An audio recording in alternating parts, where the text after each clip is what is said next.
Welcome back to Ultimate Combat Radio, brought to you by Aztec Highway, WDFA on 1280 and 97.5 The Zone. Tag it. Welcome back to Ultimate Combat Radio. Mike Stidham here, talking a little mixed martial arts in the studios of 1280 The Zone. And our weekly poll question is this.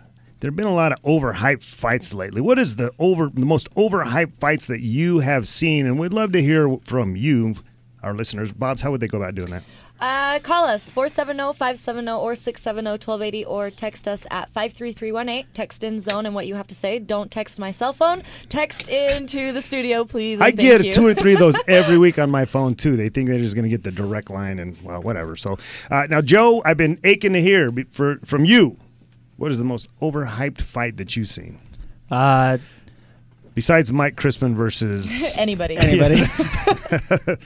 I think the GSP versus Josh Koscheck and GSP versus Dan Hardy, by far the most overhyped. I agree. And I remember that Dan Hardy fight because we had Hardy on the show the week prior, and I'm like, man, this is not even interesting, So it's kind of an unfortunate byproduct of being good, and that's what happened with George St. Pierre, that he got so good that everybody else was kind of an also-ran, so they had to put the spin on it and try to get him hyped up.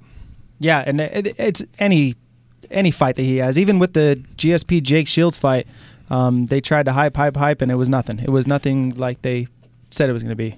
Well, speaking of hype, I got a little hype for this guy right here. Tommy Gun Wagner. Now, he's a guy that used to be a regular staple in the Ultimate Combat, fought almost every week back in the day. And he's a guy that, he's a great story. So I'm going to let Tommy tell his story a little bit. First of all, Tommy, how the heck are you, my man? I'm great, Mike. Glad to be here.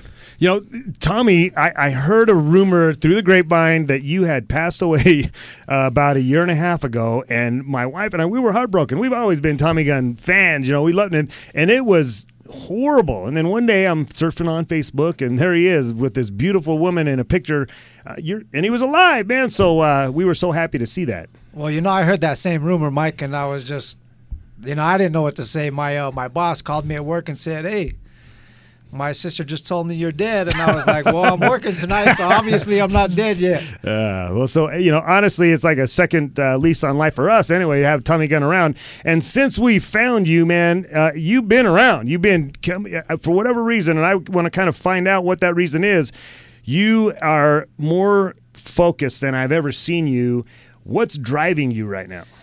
Well, honestly, Mike, when I did leave the gym and everything, I went through a divorce, and I started drinking a lot, and that became my priority, and so I wasn't doing nothing good. But after a while, things started getting better, and I started I was looking on YouTube and seeing fights and this and that, and after Lonnie had passed away, it just made me think that I need to come back, and this is where I need to be, because I enjoy the sport. I enjoy all the people that are around the sport, because they're all great people. No matter where you turn, there's a guy that'll give you the shirt off his back, and that really we're talking about Lonnie Foster, right?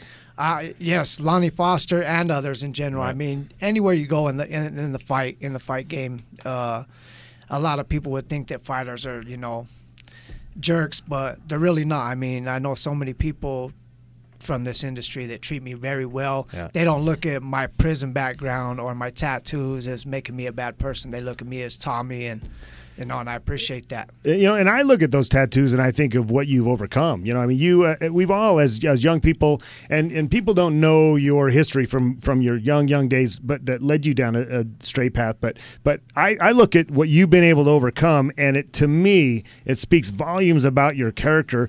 But I've seen you grow as a person since I first met you, and I think it's been very very cool to watch.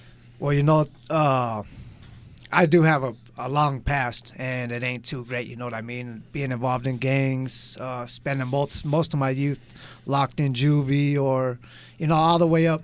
I wasn't 18 for 2 weeks, and I was already in the adult system when I had only been out of the system for 2 weeks. So, I mean, my history ain't good in the past, but, I'm trying to make things better, and I want people to see me as a different person, because You know, I see a lot of other kids growing up, and they're doing what I was doing, and they don't understand right now that the situation that I'm in is hard to get around now. Yeah. But coming back to the gym has been one of the best things, Mike, and that's why I continue to come every day, because I don't drink no more. I've been sober for 6 months now. Yeah. You know, it gives me a drive every day when I get up and I drive out there. I mean, I'm driving from North Salt Glendale Lake, yeah. all the way to Draper, Yeah. and it's like a 45-minute drive. But, I mean, to get out there and be around you, Mike, and having you help me out is great. Well, you know, Tommy, it's been even more great for us to have you there, because I've seen you counsel some of the young guys there that, you know, this sport attracts all types, and there are some guys in there that would be going down a path that really they shouldn't be. And Tommy, you've been there and you've been counseling them, and it's been such a great experience having you part of the team over there. I just wish we had more people out there like that, and if anybody's interested, get a hold of us, man. We're willing to take anybody in and help them out. I got to tell you, Tommy will come to your house and pick you up, too. That's the kind of guy he is. Tommy, thank you so much for coming on the show, and thank you, all you guys, for putting a great show together tonight. Thanks, Chris Killelay from Aztec Highway, and tune in next week. Ultimate Combat Radio.